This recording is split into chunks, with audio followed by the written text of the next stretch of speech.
King of Gods. By Fast Food Restaurant, Kabanata 1399. Napuksa ang lahat. Kalokohan. Hindi ka pakakawalan ng Heaven's Legacy Race. Si Yu Heng ay mabangis na iniwas ang kanyang mga mata sa grupong ito. Hindi niya akalain na, bilang isang miyembro ng Heaven's Legacy Race na may kapangyarihan ng sinaunang lahi, talagang matatalo siya sa grupong ito. Zhou Fang, sa pagsira sa aking mga plano, hindi ka mamamatay ng mabuting kamatayan. Bumagsak ang mga mata ni Yu Heng kay Zhou Fang. Si Zhou Fang ang halos lahat ng dahilan ng kanyang pagkatalo sa pagkakataong ito. Dapat alalahanin mo muna ang sarili mo. Malamig at walang pakialam ang ekspresyon ni Zhou Fang. Ang kanyang sama ng loob kay Yu Heng ay itinakda, kaya hindi maaaring payag ang mabuhay si Yu Heng. Hihihi, kahit mamatay ako, hindi kita pababayaan ng basta-basta. Biglang ngumisi si Yu Heng. Bigla niyang pinakilos ang lahat ng enerhiya ng bloodline ng ancient race na natitira sa kanyang katawan at nagsimulang bumuo ng spell gamit ang kanyang mga kamay. Buzz! Buzz! Nagsimulang lumabas ang sunod-sunod na salita ng Translucent Heaven's Legacy Race, na may misteryoso at hindi maarok na kapangyarihan. Ano ang ginagawa niya? Ngumuso si Xin Wuang.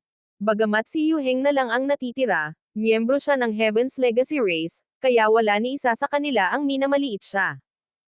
Si Zhou Fang ay nagkaroon din ng masamang pag-iisip at nagsimulang maingat na umatras. Hindi lang din si Zhou Fang. Ang iba ay nagsimulang umatras habang nakatitig kay Yu Heng upang hindi siya gumamit ng ilang lihim na pamamaraan upang makatakas. Hahaha, Heaven's Legacy Cat, saan ka pupunta? Mabangis na ngumisi si Yu Heng. Buzz! Buzz! Ang translucent na Heaven's Legacy Race na mga salita ay lumipad sa hindi kapani-paniwalang bilis sa katawan ng maliit na magnanakaw na pusa. Munting pas ang magnanakaw. Agad na tumawag si Zhou Fang nang may alarma. Hindi niya inaasahan na gagawa ng hakbang si Yu Heng laban sa maliit na pas ang magnanakaw. Hindi rin maiwasan ng iba na titigan ang munting pas ang magnanakaw. Meow meow. Bumagsak sa lupa ang katawan ng maliit na magnanakaw na pusa, kung saan nagsimula itong umungol at sumigaw. Ang isang tatak ng mga salita ng Heaven's Legacy Race ay dahan-daang nagsimulang mabuo sa noo nito, at pagkatapos ay dahan-dahang nagsimulang mag-apoy ang tatak. Munting pas ang magnanakaw. Biglang tumawag si Zhou Fang. Ito ang kauna-unahang pagkakataon na nakarinig siya ng ganoong kahabag-habag na sigaw mula sa maliit na pas ang magnanakaw, at nararamdaman niya ang sakit nito sa pamamagitan ng kontratang pinagsaluhan nila. Anong ginagawa mo dyan? Galit na tiningnan ni Zhou Fang si Yu Heng, ang kanyang kaliwang mata ay lumingon. Hihihi, pinapayuhan kita na huwag kang gumawa ng kahit ano sa akin. Malamig na tumawa si Yu Heng, hindi man lang nag-aalala. Meow meow. Habang sumisigaw ang munting pas ang magnanakaw, dahan-dahan itong naglakad patungo kay Yu Heng. Para bang ang amo ng munting magnanakaw na pusa ay nagbago mula kay Zhou Fang hanggang kay Yu Heng. Ang tanawing ito ay nagdulot ng pagkagulat sa lahat. Ang Heaven's Legacy Cat ay nangyayari na ang pagkikristal ng kaalaman ng aking Heaven's Legacy Race. Upang pigilan ang malakas na puwersang ito, ang Heaven's Legacy Race ay naglagay ng ilang mga pagpigil sa loob ng katawan nito sa panahon ng pag-unlad nito. Medyo may pagmamalaking sabi ni Yu Heng. Noong una, pinaplano niyang gamitin ang lihim na sining na ito para makuha ang Heaven's Legacy Cat pagkatapos niyang patayin ang lahat. Sa hindi inaasahang pagkakataon, napilitan siyang gamitin ang hakbang na ito para iligtas ang kanyang buhay. Meron pang ganyan. Galit ang ekspresyon ni Zhou Fang. Siyempre, ang ganoong bagay ay ganap na naaayon sa estilo ng Heaven's Legacy Race. Halimbawa, ang karamihan sa mahahalagang gusali ng Heaven's Legacy Race ay nilagyan ng kagamitan para sa pagsira sa sarili. Kung aatakihin mo ako, papatayin ko ang Heaven's Legacy Cat. Tinitigan ni Yu Heng si Zhou Fang, ang kanyang mga mata ay walang awa. Tinitigan ni Zhou Fang si Yu Heng, ngunit hindi siya pumalo. Ang munting pas ang magnanakaw ay sumama sa kanya mula pa noong Broken Moon Clan, at nakaranas sila ng hindi mabilang na pagsubok ng magkasama, hanggang sa Ancient Desolate Realm of Gods. Paano kayang patayin ni Zhou Fang ang munting pas ang magnanakaw? Gayunpaman, malinaw na nakontrol ni Yu Heng ang maliit na pas ang magnanakaw na may balak na tumakas. Maaaring hindi makapag-strike si Zhao Feng dahil sa maliit na pass ang magnanakaw, ngunit hindi pakakawalan ng light rays si Yu Heng. Nangangahulugan ba iyon na kailangan niyang sumali sa Giant God Race para harapin ang light race? Kapag may nangyari sa akin, kasama ko ang Heaven's Legacy Cat. Malamig na tumawa si Yu Heng habang siya ay tumayo at nagsimulang dahan-daang umatras. Ang mga miyembro ng Giant God Race ay nanatiling hindi gumagalaw. Para naman sa mga miyembro ng Light Race, tinitigan nila si Yu Heng, may pag-aalinlangan sa kanilang mga mata. Hahaha, Heaven's Legacy Cat, tara na. Tumawa si Yu Heng nang magsimulang umalis kasama ang maliit na pass ang magnanakaw. Noong una, gusto lang ni Yu Heng na magdala ng biktima kasama ang kanyang sarili sa kamatayan upang si Zhao Feng ay maiwang nanlulumo, ngunit ang munting pass ang magnanakaw ay tila may napakataas na katayuan sa puso ni Zhao Feng, at si Zhao Feng ay mukhang may labis na impluwensya sa oras na ito. Ni ang Giant God Race o ang Light Race ay hindi handang kumilos ng walang ingat. Meow meow. Buong lakas na nagpupumiglas ang munting pass ang magnanakaw, ngunit habang nagpupumiglas ito, lalong tumitindi ang puting apoy sa kanyang noo. Tila sinusunog nito ang bawat selula sa katawan nito kasama ang kaluluwa nito. Ang maliit na pass ang magnanakaw ay tumingin kay Zhao Feng, kawalan ng kakayahan, sakit, at paghingi ng tulong sa mga mata nito. Hindi gumaan ang pakiramdam ni Zhao Feng habang lumingon siya sa likod. Nagtataka ako. Kung magagamit ko ba ang God ay Illusory Oblivion para i-neutralize ang teknik na ito. Biglang nagkaroon ng ideya si Zhao Feng. Ang lakas ng loob mong salakayin ako. Sa di kalayuan, si Yu Heng, na naghahanda pa lang sa pag-alis, ay biglang ngumisi at sumigaw. Ngunit nang mapagtanto niya na hindi nakatutok sa kanya ang eye bloodline technique ni Zhao Feng, ngunit sa maliit na pass ang magnanakaw, nakahinga siya ng maluwag. Buzz! Nagsimulang umikot ang isang panaginip na ambon mula sa kaliwang mata ni Zhao Feng, naglaho sa mundo. Napakalakas ng sinaunang enerhiya. Ang mata ng batang ito ay malapit na sa God Eye level. Lumamlam ang ekspresyon ni Yu Heng. Dati, sa kanyang bloodline ng ancient race, hindi niya binigyang pansin ang anumang iba pang linya ng dugo, ngunit tiyak na dahil sa walang katotohanan na mga diskarte sa eye bloodline ni Zhao Feng kaya siya ay natalo ng husto. Sa sandaling ito, sa wakas ay binigyan niya ng pansin ang eye bloodline ni Zhao Feng. Hihihi. Hindi ako naniniwala na may lakas ka pa para gamitin ang misteryosong eye bloodline technique na iyon. Napangiti si Yu Heng. Halos hindi na lumabas ang mga salita sa kanyang bibig nang malaman ni Yu Heng na hindi siya masyadong naniniwala sa mga ito. Sa lohikal na pagsasalita, si Zhao Feng ay gumugol ng labis na enerhiya na dapat ay wala na siyang sapat na natitira upang iwaksi ang sikretong sining na ginagamit niya upang kontrolin ang Heaven's Legacy Cat. Gayunpaman, si Zhao Feng ay nagbigay sa kanya ng napakaraming sorpresa. Tumigil ka na, kung hindi, papatayin ko ang Heaven's Legacy Cat. Sigaw ni Yu Heng. Ngunit nagsimula na ang eye bloodline technique ni Zhao Feng, at ang buong mundo ay naging isang kamanghamanghang paraiso sa kanyang paningin. Ang isip ni Zhao Feng ay ganap na nakatuon sa nagliliyab na tatak sa noo ng maliit na magnanakaw na pusa. Patayin. Ipinatawag ni Zhao Feng ang kanyang origin energy at ibinuhos ang lahat sa mahiwagang apoy na iyon. Buzz! Ang apoy ay kumikislap, ngunit hindi ito napatay at patuloy na dahan-daang nag-aapoy. Hindi maganda. Masyadong maraming origin energy ang ginugol ng mga nakaraang laban ko. Hindi ko ito maalis. Nanlalabo ang mga mata ni Zhao Feng, may bahid ng pagkabigo sa loob nila. Hahaha, isang walang kabuluhang kilos.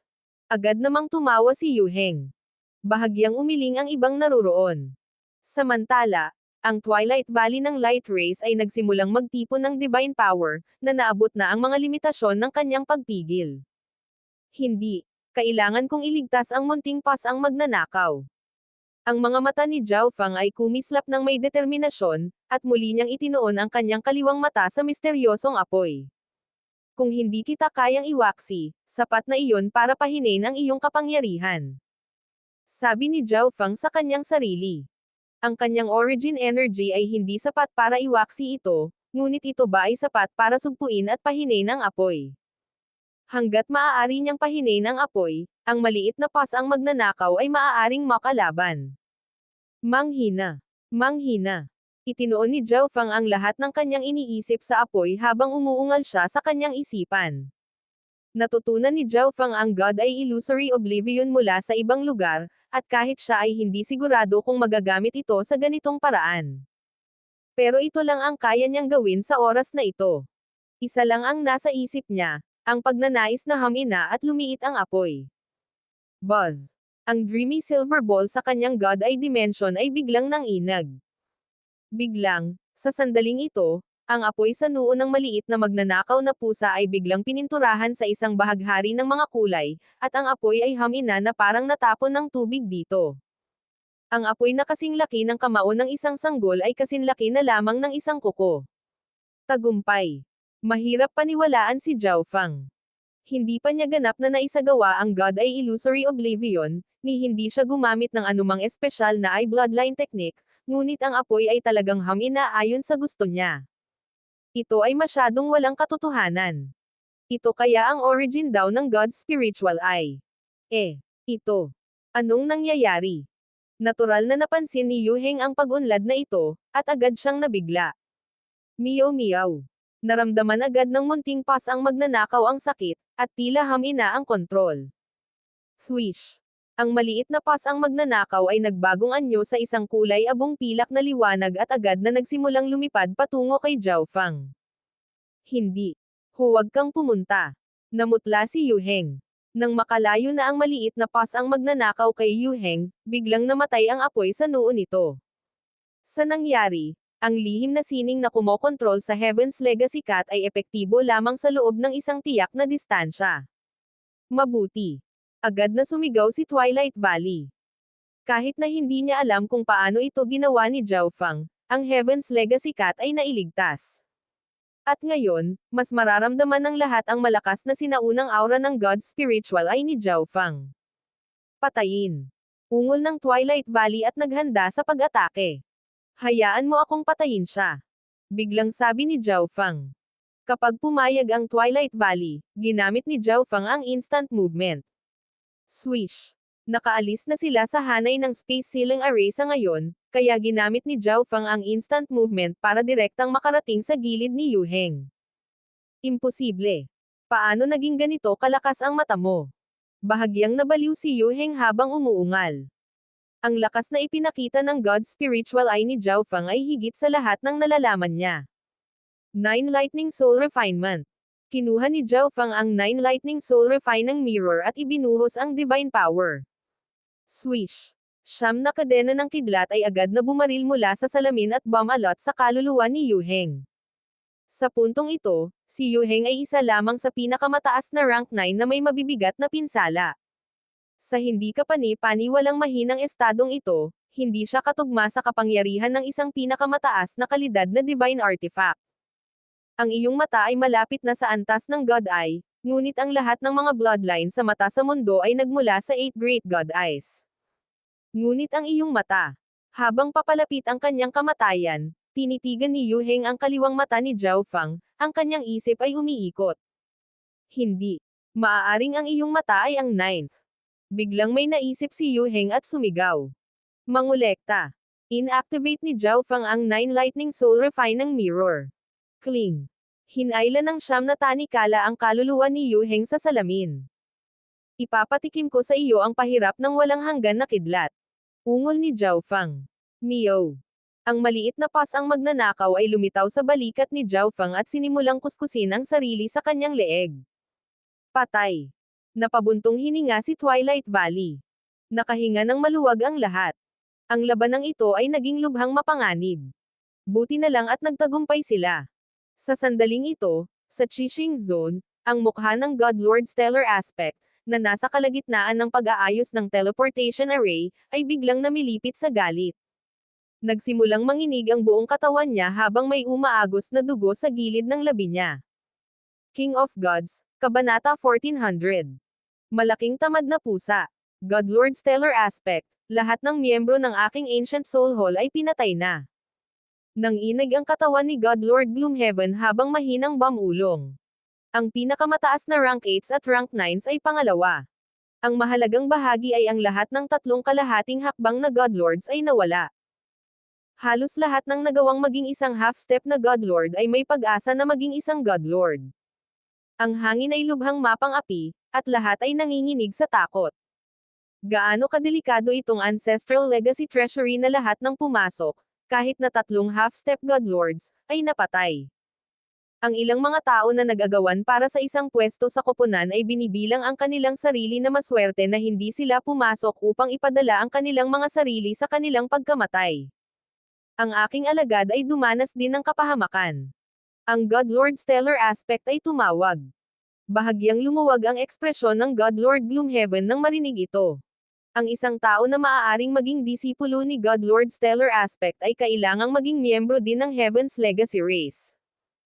Sa pagkakataong iyon, higit na natalo ang Godlord Stellar Aspect kaysa sa Ancient Soul Hall. Gayunpaman, kung alam ng Godlord Gloomhaven na si Yu Heng ay nagtataglay din ng bloodline ng Ancient Race, maiintindihan niya sana na si Yu Heng ay nagkakahalaga ng kabuuan ng Ancient Soul Hall. Anong klaseng lugar itong Ancestral Legacy Treasury? Paano ito magiging napakadelikado? Diretsahang tanong ng Godlord Gloomhaven. Naramdaman niya na may kakaibang lihim tungkol sa Ancestral Legacy Treasury na ito. Kung hindi ito ituturing ng Heaven's Legacy Race ng ganoong kahalagahan. Ang mga miyembro ng Ancient Soul Hall sa paligid ay agad na itinoon ang kanilang mga isip at naghanda upang marinig ang sagot. Ang Ancestral Legacy Treasury na sinasabi mo ay talagang isang Divine Kingdom na kabilang sa Light Race. Kaya lang, kalaunan ay nahulog ito sa mga kamay ng Giant God Race. Simpleng paliwanag ng Godlord Stellar Aspect. Divine Kingdom. Ang karamihan sa mga miyembro ng Ancient Soul Hall ay nagulat sa sagot na ito. Ang hinalinhan sa isang Divine Kingdom ay isang Little World. Masyadong simple at marupok ang Little Worlds. Habang dumarami ang paglilinang ng isang tao, unti-unti silang nawalan ng gamit. Ngunit kapag naabot na ng isa ang antas ng Godlord, maaaring gamitin ng isang tao ang kapangyarihan ng isang batas upang baguhin at itayo muli ang isang Little World sa isang Divine Kingdom. Kaya iyon ang nangyayari. Natigilan ang Godlord Gloomhaven. Sa wakas ay naunawaan na niya kung bakit ang Heaven's Legacy Race ay labis na nagmamalasakit sa lugar na ito ay isang Light Race Divine Kingdom. Swish! Isang nasirang pinakamataas na kalidad na God Crystal ang lumitaw sa kamay ni Godlord Stellar Aspect. Marami pa ba? Ang Godlord Gloomhaven ay tahimik na nag-click sa kanyang dila. Hindi pa rin ito sapat. Ang pagpapadala sa isang Godlord ay nangangailangan ng labis na kapangyarihan. Tumawag sa ibang Godlord. Tatlong Godlord ang magsasama-sama ng lakas. Sumigaw ang Godlord Stellar Aspect. Sa sandaling ito, naiinip siyang umalis. Sa tabi ng Tree of Time, lahat ay pumasok sa kanilang sariling sukat ng paglilinang upang gumaling mula sa kanilang mga sugat. Si Xin Huang at Twilight Valley, na nagsilbi bilang pangunahing puwersa at paulit-ulit na gumamit ng enerhiya sa antas ng Godlord, ay partikular na napagod. Kung hindi nila maayos na ayusin ang kanilang mga kondisyon, ang kanilang pag-unlad ay mahahadlangan sa hinaharap. Sa sukat ng space-time robe. Swish! Swish! Naglabas si Zhao Feng ng ilang mapagkukunan na maaaring mabawi ang banal na katawan at kaluluwa at ubusin ang mga ito. Pagkatapos ay hinati niya ang kanyang isip sa dalawa. Isang bahagi ng kanyang isipan ang nagsimulang tunawin ang ani mula sa malaking labanang ito. Sa labanang ito, nakipaglaban siya sa mga half-step na Godlords at sa Ancient Race Bloodline-infused Yu Heng, at marami siyang natamo sa mga laban na ito. Ang pinakahalata ay napinalalim ni Zhao Feng ang kanyang pangunawa sa iba't ibang layunin, na makabuluhang nagpapataas ng kanilang kapangyarihan. Kung natutunaw niya ang lahat ng naintindihan niya, mapapatatag niya ang kanyang rank 9 cultivation. Ang ikalawang bahagi ng kanyang isip ay ginamit upang siyasatin ang God's Spiritual Eye. Naalala niya na, nang iligtas ang maliit na pas ang magnanakaw, ang kanyang God ay Illusory Oblivion ay hindi aktwal na nagtagumpay, at hindi siya gumamit ng anumang pamamaraan ng Eye Bloodline. Sa kabila nito, ang mahiwagang apoy sa noo ng munting pas ang magnanakaw ay talagang hamina. Bagamat hindi pa rin malinaw ni Zhao Feng ang dahilan, sigurado siyang may kaugnayan ito sa kanyang kaliwang mata. Subukan natin. Sa isang pag-iisip, lumikha si Zhao Feng ng isang bola ng mabangis na pulang apoy sa hangin. Pagkatapos ay nagsimula siyang magpalipat-lipat ng origin energy, kung saan nagsimulang umikot ang mapangarapan na ambon mula sa kanyang kaliwang mata at nagsama-sama sa nakapalibot na espasyo. Sa isang iglap, ang mundo sa harap ni Zhao Feng ay naging nakasisilaw at makinang. Ang bawat bagay ay natatakpan ng mapangarapan na mga kulay. Maging ang Black Destruction Serpent Dragon sa di kalayuan ay lumitaw na parang bahaghari na Serpent Dragon. Buzz! Nakatutok ang kaliwang mata ni Zhao Feng sa bola ng maraming kulay na apoy sa hangin. Sa pagkakataong ito, hindi ginamit ni Zhao Feng ang God ay Illusory Oblivion, nakatitig lang siya sa apoy.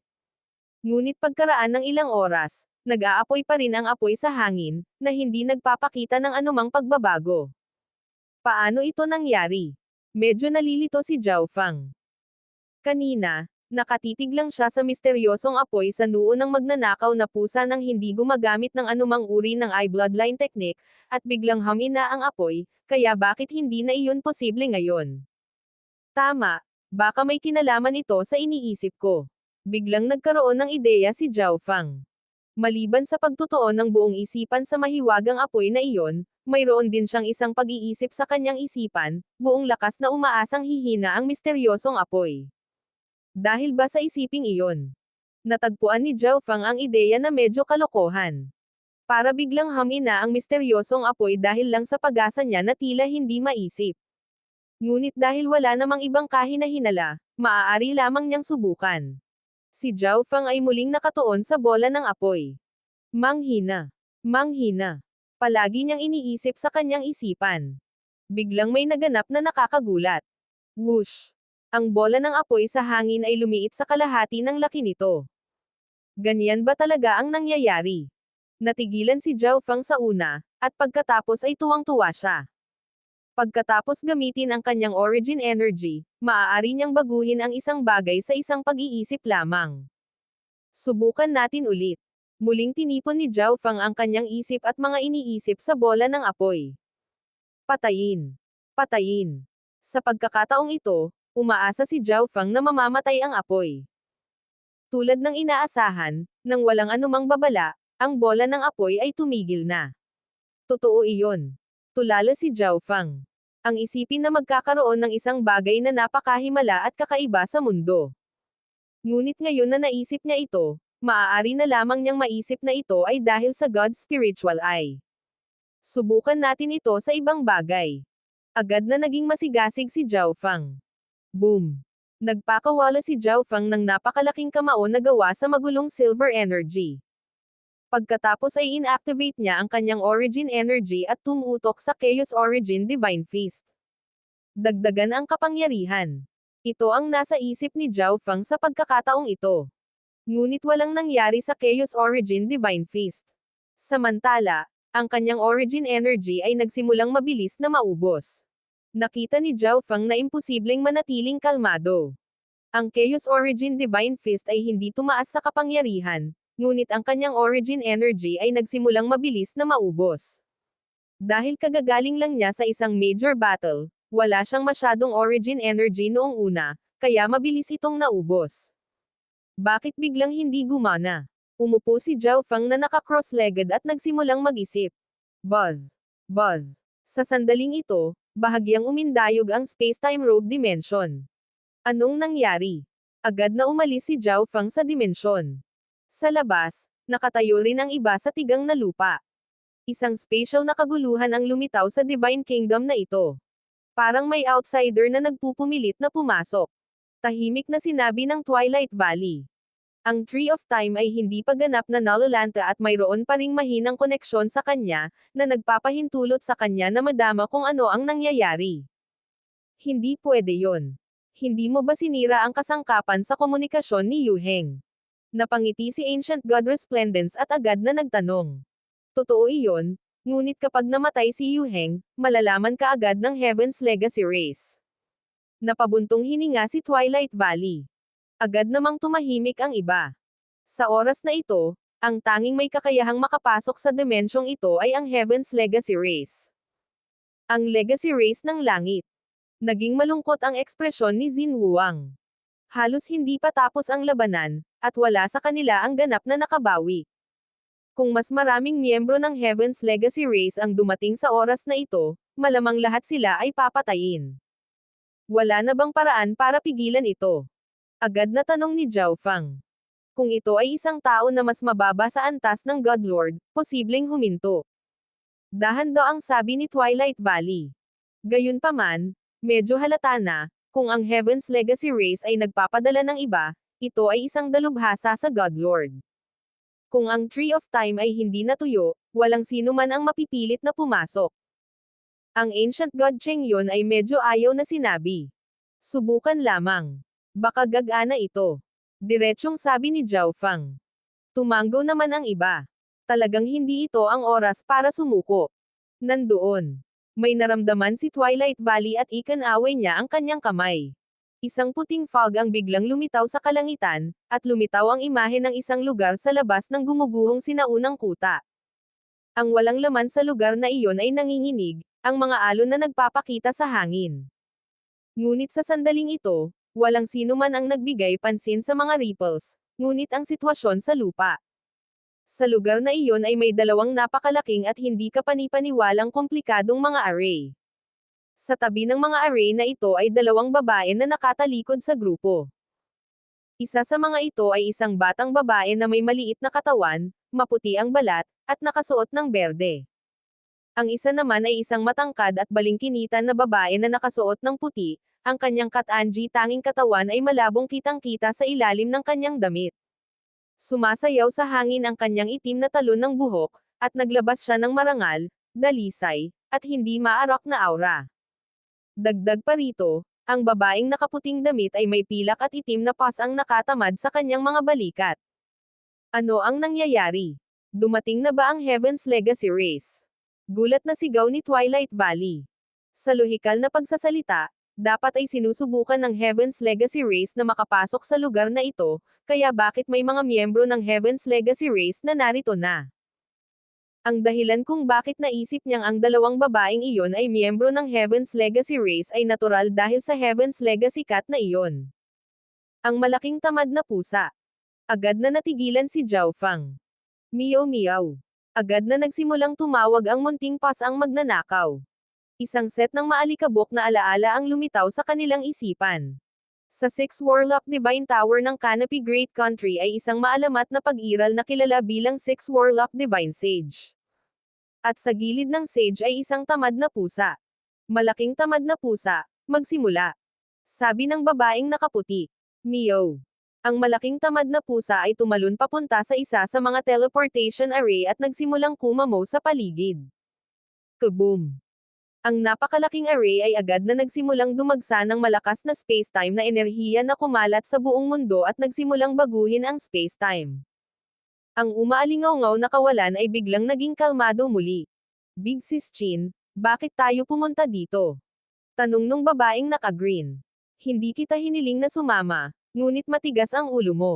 Malumanay na ngumiti ang babaeng nakaputi. Sige. Dapat na tayong umalis ngayon. Sabi ng babaeng nakaputing damit, at pagkatapos ay umalis siya kasama ang batang babae na may berdeng damit at ang malaking tamad na pusa gamit ang iba pang teleportation array. Nag-activate ang array, at ang dalawang babae at isang pusa ay nawala ng walang bakas. Ang God Lord Stellar Aspect ay personal na umalis. Dapat walang problema sa pagkakataong ito. Ang God Lord Gloomhaven ay medyo mapatla. Ang tatlong God Lords ay nakakonsumo ng malaking enerhiya para i-activate ang teleportation array ngayon.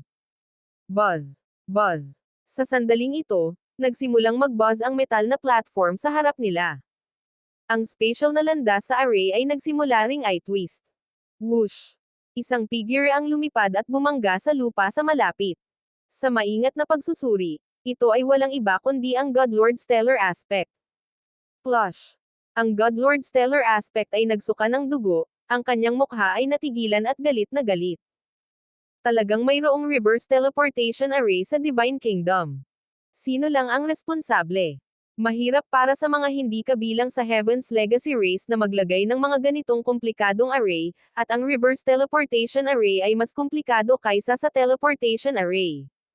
Kasabay nito, boom, bang. Ang 8 panig na metal platform ay sumabog. King of Gods, Kabanata 1401. Muling pagsasaayos. Sa independenteng dimensyon sa loob ng gumuguhong sinaunang kuta, lahat ay nakatayo sa ilalim ng Tree of Time, ang kanilang mga mukha ay nanlamig sa gulat. Ang malaking tamad na pusa, at ang figure ng taong iyon. Agad na nahulog si Zhao Feng sa isang nag-iisip na mode. Sa lohikal na pagsasalita, ang malaking tamad na pusa ay dapat kasama ng 6 Warlock Divine Sage. Ang higit na kakaiba ay ang misteryoso at marangal na babaeng nakasuot ng puti. Hindi maipaliwanag na pamilyar siya kay Zhao Feng at ginawa siyang sabik na makilala siya at makita ang kanyang tunay na anyo. Nako, mula umpisa hanggang matapos ay nakatalikod lang ang dalawang babaeng iyon sa grupo. Nakaalis na sila, umalis sa dimensyong ito. Sabi ng Twilight Valley. Kahit na may Ancient God Seal, hindi ako makapagbukas ng landas patungo sa labas ng mundo, ngunit tumayo lang sila at umalis. Nagulat si Xin Huang at natulala. Naiintindihan nila kung nasaan ang mga butas sa dimensyong ito, at ang hanay ng Heaven's Legacy ay nasa napakataas na antas. Ang Twilight Valley ay nagtataglay ng masaganang karanasan at matalas na paningin. Ang dalawang babaeng iyon ay kabilang sa Heaven's Legacy race, tama ba? Nandito sila dati, bakit ngayon pa nila piniling umalis? Ang Ancient God Resplendence ay ganap na nalilito. Kung ang dalawang babaeng iyon ay miyembro ng Heaven's Legacy race, malamang na sila ay mga kasama ni Yu Heng. Ngunit ngayong patay na si Yu Heng, ang dalawang babaeng iyon ay hindi lamang nagtangkang maghiganti sa kanya, umalis na lamang sila sa dimensyon. Hindi ako sigurado tungkol dyan, ngunit isa lang ang alam ko. Nang silang dalawa at ang Heaven's Legacy Cat na iyon ay na-activate ang unang array, pinigilan nila ang tagalabas na sinusubukang pumasok. Dahan daw ang sabi ni Twilight Valley, kahit siya mismo ay hindi makapaniwala sa mga sinasabi niya. Paano nangyari iyon? Lalong natigilan si Ancient God Resplendence. Pagkatapos makipaglaban sa isang malaking labanan, ang Light Race at Giant God Race ay lubos na nagtitiwala, palakaibigan, at tumatanggap sa isa't isa. My Lord, kung ganoon nga, tinulungan tayo ng dalawang babaeng Heaven's Legacy race. Hindi makapaniwalang tanong ng Ancient God Cheng yun. Nakatulong nga ba sa kanila ang Heaven's Legacy race? Ito rin ay nangangahulugan na ang panganib ay nalutas na. Isang kaaya-ayang sorpresa ang lumitaw sa mukha ni Ancient God Resplendence. Sa orihinal, ang mensahe ng Twilight Valley na sinusubukang pasukin ng isang tagalabas ay nagdulot sa kanilang lahat ng labis na kaba, at pagkatapos ay napansin nila ang dalawang kaina-hinalang babaeng Heaven's Legacy race. Ngunit sa huli, tinulungan sila ng dalawang babaeng iyon sa pagresolba sa krisis. Hindi yan for sure. Ang taong iyon na nagtangkang pumasok ay tinakasan lamang. Baka subukan nila ulit. Nagdilim ang ekspresyon ng Twilight Valley. My Lord, mayroon bang paraan upang buhayin ang Tree of Time? Magalang na tanong ng Ancient God Cheng yun. Ang Tree of Time ay ang ubod ng Divine Kingdom. Kapag ito ay nabuhay muli, ang Twilight Valley ay magkakaroon ng pangunahing kontrol sa Divine Kingdom. Kung sinubukan ng isang tagalabas na pumasok sa puntong iyon, ang grupo ay magiging mas may kakayahang lumaban. Bukod dito, magagawa rin ng Twilight Valley na ayusin ang mga butas sa Divine Kingdom, na lubhang nagpapataas ng kahirapan para sa sinumang tagalabas na sumusubok na pumasok. Susubukan ko. Nakakunot ang noo ni Twilight Valley habang tumatango. Sa kanyang peak, madali niyang buhayin ang Tree of Time. Ang kasalukuyang mga pamamaraan na magagamit sa kanya ay may napakababang pagkakataon na muling buhayin ang Tree of Time, ngunit kailangan pa rin niyang subukan. Magandang mga Ginoo, kung kailan ninyo gustong umalis, ipapadala ko kayo. Biglang lumingon ang Twilight Valley sa Giant God Race at kay Zhao Feng. Ipinahiwatig ni na Zhao Feng, Xin Huang, at Ancient God Resplendence na gusto nilang lahat na manatili ng kaunti pa. Pagkatapos ng lahat, hindi pa rin sila ganap na nakaka-recover mula sa kanilang mga pinsala, at ang lugar na ito ay perpekto para sa paglinang ng time intent.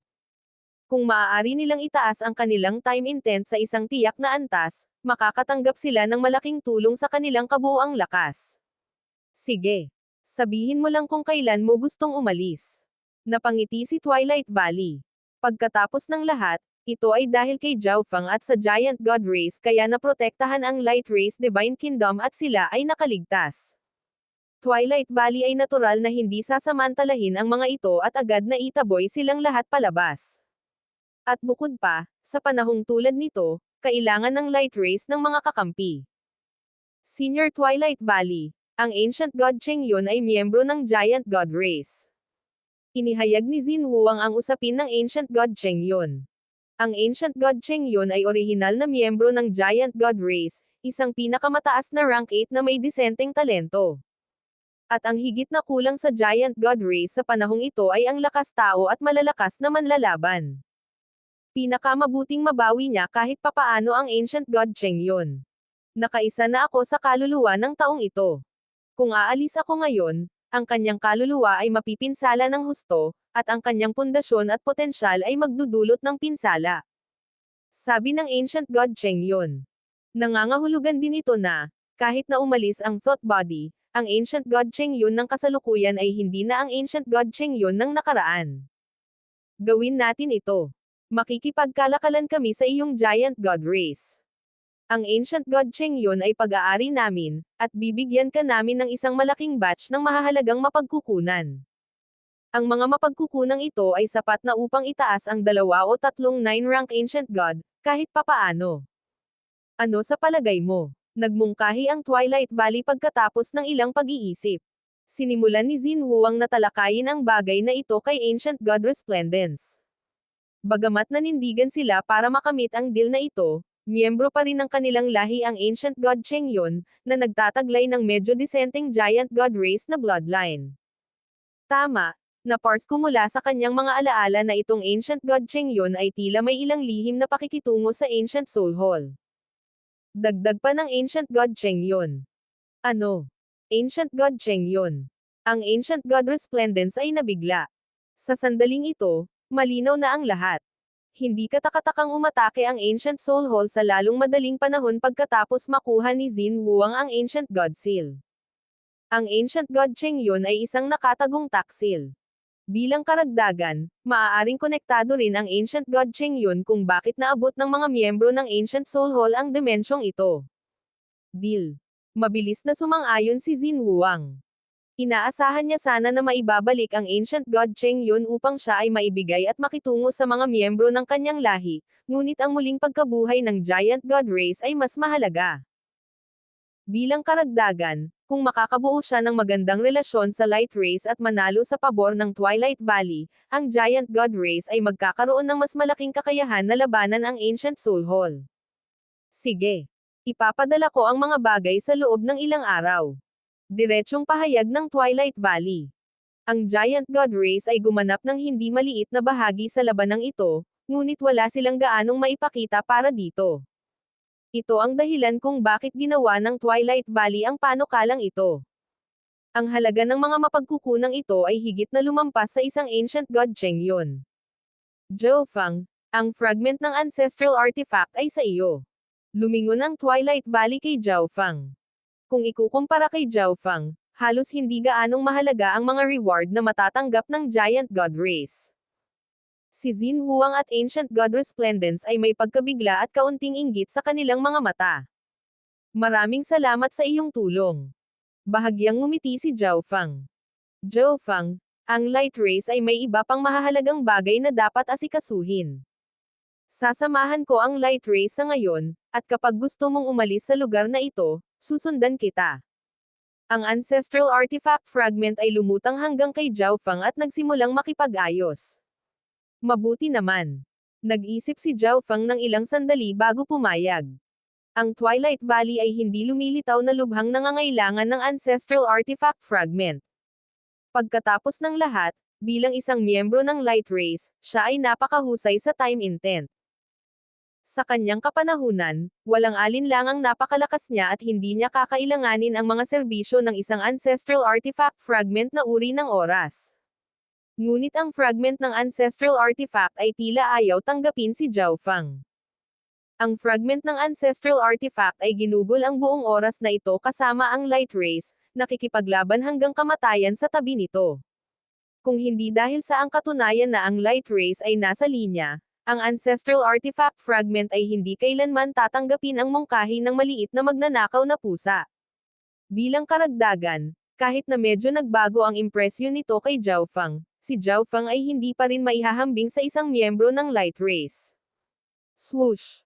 Swoosh! Twilight Valley, Ancient God Chengyun, at ang ancestral artifact fragment ay umalis sa lugar. Si Zhao Feng at ang mga miyembro ng Giant God Race ay nanatiling hiwalay.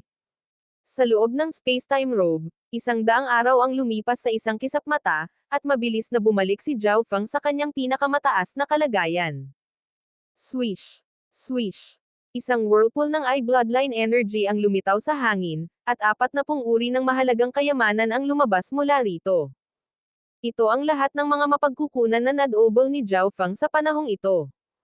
Ang halaga at kalidad ng mga mapagkukunang ito ay hindi masyadong mataas, na ginagawang mas madaling ma-duplicate ang mga ito. Little Black, lahat ito ay para sa iyo. Nagpadala ng mensahe si Zhao Feng, na tinawag ang Black Destruction Serpent Dragon. Samantala, kumuha siya ng malaking bilang ng cultivation resources mula sa kanyang interspatial dimension, lahat ng ito ay para sa Black Destruction Serpent Dragon. Si Zhao Feng ay palaging gumagamit lamang ng pinakamahusay na mapagkukunan. Kamakailan lang din siyang nakalusot, kaya hindi siya nagmamadaling ipagpatuloy ang pagpapalakas ng kanyang lakas. Kaya, nagpa siya si Zhao Feng na kunin niya ang lahat ng mga mapagkukunan na hindi niya kailangan at gamitin ang mga ito para alagaan ang Black Destruction Serpent Dragon. Ito. Maraming salamat, Master. Nagliwanag ang mga mata ng Black Destruction Serpent Dragon at agad itong lumuhad. Kailangang mapagtanto ng isa na ang karamihan sa mga mapagkukunang ito ay nakuha mula sa Light Race Divine Kingdom. Lahat sila ay nasa sobrang katandaan, na ginagawa silang napakabihirang. Ang Black Destruction Serpent Dragon ay hindi pa nakakita ng napakaraming bihirang mapagkukunan sa buhay nito. Pagkatapos gawin ito, naghanda si Zhao Feng na pumasok sa pag-iisa at patatagin ang kanyang pundasyon, ngunit sa sandaling ito. Buzz! Buzz! Isang mabangis na time energy shockwave ang dumaan sa mundo, at maging ang space-time robe dimension ay naging medyo hindi matatag. Ano ang nangyayari? Agad na iniwan ni Zhao Feng ang space-time robe. Ang Twilight Valley at ang Ancient God Chengyun ay nakatayo sa harap ng Tree of Time. Sa harap nila ay maraming napakamahalagang likas na kayamanan. Fruit of Life, Crystal Blood Heaven Spirit Fruit. Gulat na bulong ni Zhao Feng. Iilan lamang ang nakilala niya sa mga mahalagang kayamanang ito. Ang Fruit of Life ay napuno ng mabigat na enerhiyang buhay. Kung ang mga lahi na may mga bloodline tulad ng Giant God Race ay malubhang nasugatan at ang kanilang mga katawan ay nasa bingit ng pagkawasak, ang prutas na ito ay magbibigay daan sa kanila na agad na gumaling. Ang Crystal Blood Heaven Spirit Fruit ay maaaring magpapataas ng sigla ng isang tao, palakasin ang pisikal na katawan, at agarang pagalingin ang mga sugat sa banal na katawan ng isang tao.